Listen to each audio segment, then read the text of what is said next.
If boomer humor is I hate my wife, and millennial humor is I hate my life, then Gen Z humor is lemon.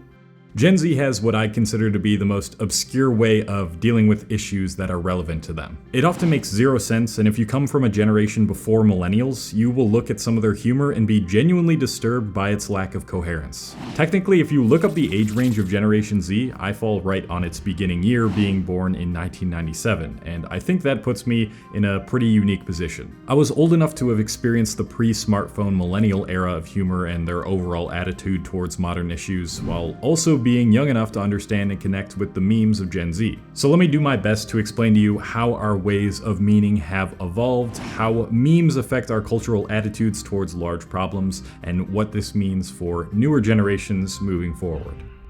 Before we get into any deep-fried memes, let's first address the meaning crisis as a whole. I talked about this in pretty great detail in my recent Death of Culture video, so I won't spend too much time on it here, but it essentially starts with the loosening of the grasp of religion in developed countries. When the scientific method was introduced and we began using tools to understand our objective reality, it allowed us to dissolve some of the explanations that could only be chalked up to a divine entity. There wasn't necessarily any proof that God didn't exist, but there was also no objective proof that he did exist either. And so people started to ask one of the most fundamental questions that used to be answered by God's existence. What is the meaning to life? As secularism spread and religion was no longer forced onto people as heavily, nihilism, which is the idea that there is no objective meaning to our lives, started to spread. We're just a bunch of monkeys floating on a rock in space with no real significance when compared to the vastness of the universe, as a lot of people put it. Perhaps one of the best early writings of the death of God and nihilism was in Friedrich Nietzsche's The Gay Science. Why are you laughing at that title, Gen Zer? Oh, right, it's because we can't take anything seriously. You know, gay used to mean a completely different thing back then. In the book, Nietzsche's madman goes into town with a lantern searching for God, only to be roasted by the townsfolk, which essentially told him, "What are you yapping about, bro?" It was then that the madman delivered a speech which holds a line that I'm sure many of you are now aware of. Gods too decompose. God is dead, God remains dead, and we have killed him. How shall we, the murderers of all murderers, comfort ourselves? What was holiest and most powerful of all that the world has yet owned has bled to death under our knives. Who will wipe this blood off us?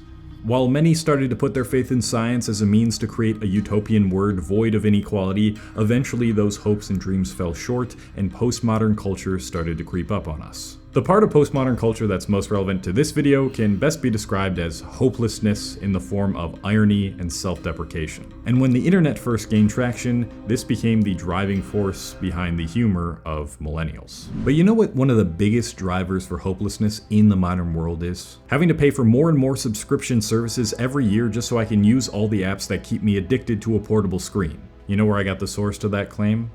Trust me, bro.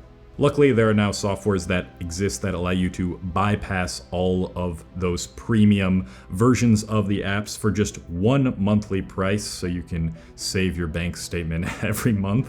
And that is why I want to talk about today's sponsor, Setapp. So most of us by now are aware of the freemium business model. It's when a company offers their basic app or service version for free and charges an additional fee for the premium version with more features. It's especially rampant in the productivity niche, and this sucks. I don't think anybody likes paying 1,000,001 subscriptions. Setapp is the opposite of this. Instead of paying for dozens of premium app versions, you get access to over 240 premium app versions under just one convenient subscription, which are all related to optimizing work, productivity, and mental health. Personally, I really like this time tracker for my laptop, which tracks all my time used across all apps and graphs it in a very concise way. The Paste app on my phone, which is basically like an infinite clipboard that allows you to copy as many links or texts as possible, so you don't have to go back and forth copying and pasting one thing at a time. Now you can see here that the Paste app has a premium version that costs $30 a year, but since I have a Setapp subscription, I can just scan this QR code from Setapp on my Mac,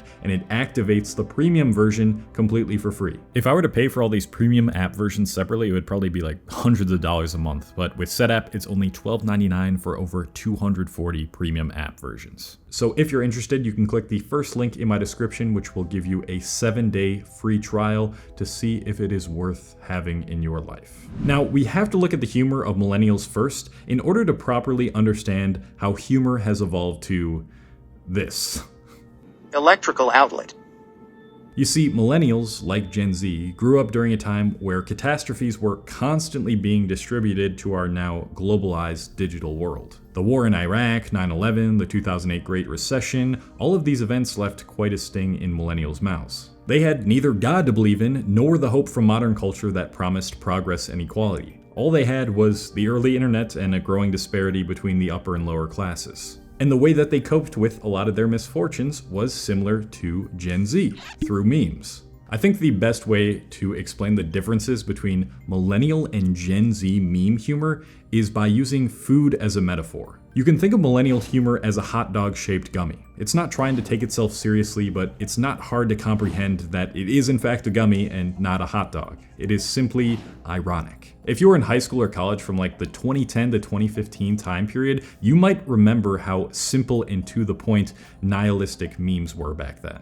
You know you're getting old when you rush home just to be like, when millennials buy a house. Me, I'm in my prime. My niece, the fuck you are. They say 70% of you is H2O. Well, the other 30% of me wants to die. I am barely clinging on to this life. I think Elias Sunvia described it best when she said, millennials' way of coping with catastrophe through irony is this sort of defeated energy. They made fun of the fact that they had to go through all these things, but their form of nihilism was very much so pessimistic and didn't really hold any deeper meaning, and therefore it didn't really serve any other purpose other than to help them cope with what they thought to be unchangeable in a meaningless world. So if millennial humor is like a hot dog-shaped gummy with a singular layer of irony, then what food best describes Gen Z? Well, after briefly scouring the internet, and I say briefly because I have the Google search skills of a Gen Zer, I think I found the best candidate for its representation. A breakfast sandwich with donut buns, frosting, and cookie crisp on top. It has little to no coherence, rhyme, or reason, is full of a bunch of random crap, but it still somehow all fits together and may even be so bad that it's actually good. It is, in almost every sense of the word, absurd. Because Gen Z grew up in an era with an abundance of humorous content online, it led them to feelings of staleness, especially in regards to all the postmodern millennial memes. And with this digital playground which gave them the reins to reach potentially millions of people across several different apps, they took full advantage of pushing the boundaries of humor. Gen Z's humor can be categorized by distorted sounds, memes that have the ends of letters cut off for really no reason, and as much disorganization and meaninglessness as possible to the point where it's actually hilarious. It's the perfect expression of how individualistic the internet has become and how many different ideologies, beliefs, and ways of living now exist after the dissolution of religious morals and purpose. Like the breakfast sandwich abomination that I showed you earlier, there are many different layers to Gen Z humor, and I think the best word or words to describe it is post or meta-ironic humor. This dude J-Reg made a really good video explaining layers of irony, which I also first heard about from Ali Sunvia in her Gen Z humor video, but to put it in succinct terms, we've reached a point in jokes on the internet where it's become really hard to distinguish what the person is trying to communicate and whether they are serious about the message they are trying to promote. Okay, that actually wasn't that succinct. Whereas millennial humor about their depressive state was very straightforward and pessimistically nihilistic, Gen Z's attitude about the meaninglessness in the world still has the flavors of nihilism, but in a way that is actually trying to be somewhat hopeful about the absurdity of the world. One of the most concrete examples of this is this meme I found online. While millennials could best be characterized by the left side of this meme, expressing frustration that nothing matters and everything is hopeless, many Gen Zers are like the right side of this meme. They are in and of themselves a walking meme, and the meme is not supposed to be taken seriously because it is in fact just a meme, but they actually do feel similar to the way the meme is portraying this satirized version of positivity. One of the only ways they can really spread positive messages about hope is in the form of memes, because it accepts the fact that life is really weird and unserious and full of potential nihilistic pursuits to get attached to, but you can still become the average life enjoyer by finding beauty in the absurdity of it all. I also want to add that much of the millennial generation has taken part in these double-layered, outrageous forms of comedy, but it never really reached the point of this. The medium of post-ironic memes is far more effective at getting Gen Z to take action than having no irony and saying something like, "There's so much to be happy about. Just choose happiness and be free."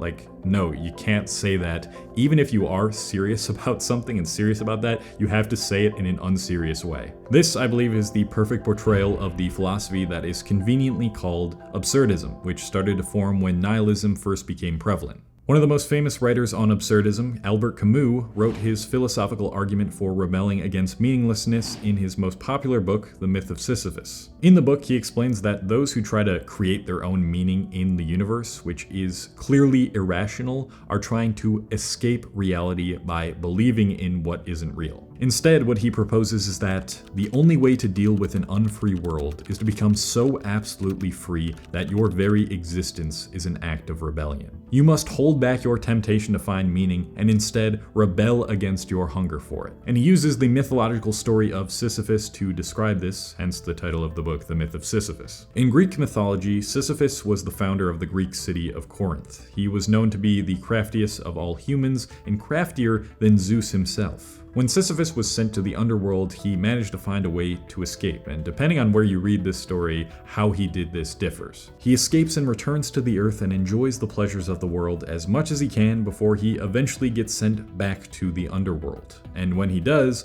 he is punished to roll a boulder up a hill and watch it roll back down again, and repeat the whole process again for the rest of eternity. Much of modern life, and actually just life at any time period, I'm assuming, can feel like an eternal battle of rolling a boulder up a hill only for it to fall all the way back down and then repeating the whole process over and over forever. And in fact, there was a good era on social media not too long ago where people were referencing Sisyphus's story in memes to describe some of our daily tasks. But that's not why I'm bringing absurdism up. I'm bringing it up because I think it's quite literally the best fit for most of Gen Z culture. We've accepted the fact that we may never find objective meaning in all of this. God is questionable sometimes and can't explain everything, and science is questionable sometimes and can't explain everything either. So, what do we do to cope?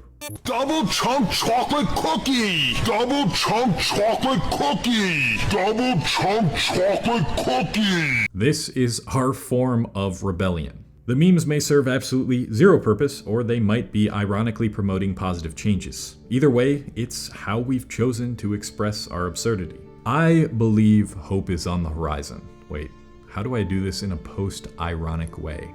I am hope maxing my way to level 69 because Gen Z seems to be far more interested in politics than millennials and is placing a lot of emphasis on social and economic change through memes, instead of simply being doomers like most millennials were. In fact, President Biden's PR team seems to be trying to take advantage of that fact, but I think because it came from an old president from a past generation, it didn't have the desired effect. Many advertising brands are also now trying to take advantage of absurd memes on social media as a new form of marketing to Gen Z, like this Instagram reel posted by the official Nutter Butter account.